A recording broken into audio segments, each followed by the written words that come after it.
A little over a year ago, I bought this 3D printed saddle. I've always had issues with pain after riding for a few hours, and I especially heard that 3D printed saddles are way more comfortable and can potentially solve some of the issues I was having. So now after 2,500 miles of riding this, has it? For background, this is Specialized Roman Evo Pro with mirror, aka their 3D printing technology, and a ton of companies are coming out with 3D printed saddles because it's a super cool technology. Now the main difference between a 3D printed saddle and a regular saddle is that regular saddles use foam and gels placed in different spots with different densities to be able to give your body different relief areas and support areas, but you can definitely tell when they cut off to go from one to the other. However, 3D printed saddles use this like rubbery lattice work to be able to fine tune where there's support, where it's denser, where it's lighter, and then it's a much smoother transition, which in theory results in all the pressure being more evenly dispersed, creating more comfort.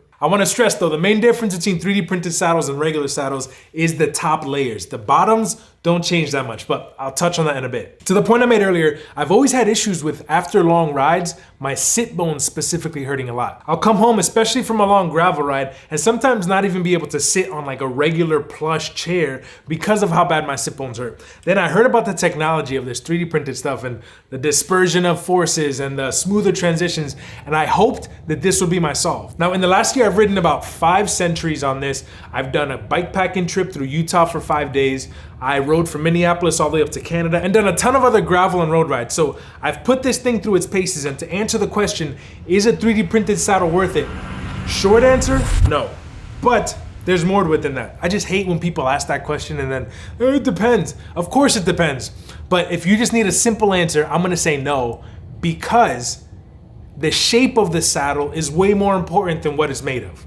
I've gotten multiple bike fits over the years to try to solve these sit bone issues, and I've tried a lot of saddles as a result with varying degrees of success. But something changed about a month ago. I went and did the ID Match bike fit with Human Powered Health and a pro cycling lab. If you haven't seen that video, go check it out here because it was awesome. I'm like super proud of that one. But as a result of that, this AI system gives you a saddle recommendation based on your bone structure. Now granted, it is from Sella Italia, so they give you Sella Italia saddle recommendations, but I didn't realize how much of a difference that made until 40 minutes into the bike fit. I hadn't thought about my sit bones once. Now this wasn't a 3D printed saddle. It was actually the same saddle. Wait.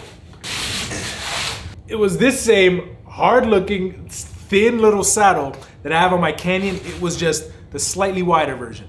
Granted, I know that wasn't pushing, that was in a controlled environment and all that stuff, but still, 40 minutes of not even thinking about my butt, that's never happened to me before. Now, I could have bought that saddle, but it was over $350, so I didn't buy that yet, but it made a huge difference. Which goes back to my point about shape of saddles, because most saddle companies are gonna have a few different distinct shapes of saddles, and then they're gonna have different levels. The only thing that's gonna change are the shape between the different families, if you will, and then what they're made of. So it's just gonna get lighter as you go up. And since the 3D printed technology is new and so game-changing, these are usually way at the top of the food chain. So with that said, you don't need to go and buy this $350 saddle to start off and see if this is gonna fix your issues. You can start with the lowest end option of this saddle, see if the shape is right for you, and then once that works, you can start upgrading to lighter and better materials. And going back to the point about me saying this isn't worth it, it's not worth it if you don't yet know if the shape of the 3D printed saddle is right for you, because the 3D printedness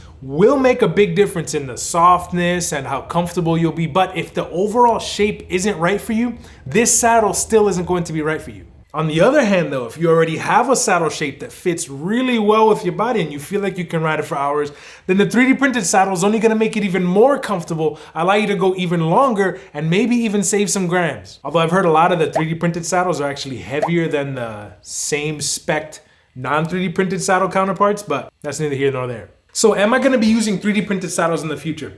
Honestly, I hope so. I just haven't yet found the right shape that fits me. This thing did help with the significant pain of saddle sores, but it still isn't super comfortable for me on long rides. I'm still ending up thinking about my saddle, and I still have some issues down there. So I haven't yet nailed down the shape, but now experiencing this is a really expensive learning for me that I'm now sharing with you so that hopefully you don't have to go and waste a ton of money on saddles that aren't gonna fit for you. You can ask friends to borrow some saddles. You can go to bike shops and sit on one for a bit and probably ask them to give you some things, or they have good return policies sometimes as long as you still have the packaging. But go ahead and try different shapes. Before you invest in anything that's expensive, try to find the right shape that's gonna work best for your body, and then you can start working your way up the ladder to nicer and lighter saddles. And then once we both find the saddle shape that we like, we'll be able to ride off into the land of milk and honey and endless pain-free rides. Also good to know, if you're struggling with sit bone pain and issues down there,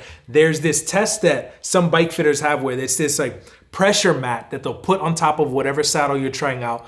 You ride and then it can tell you where the pressures are, and that can help guide you towards finding the right saddle that'll work for you. Let me know down below if you've already found your dream saddle. I wanna know which one it was, or if you have your eye on one that you think might be the dream saddle, let me know that too. Or if you've got the SLR Super Boost, I think it's in an L3, or this Roman Evo Pro with the mirror in a 143 and you just wanna trade, let me know that as well. Hasta la próxima, mi gente. Hope this helped. Nos vemos.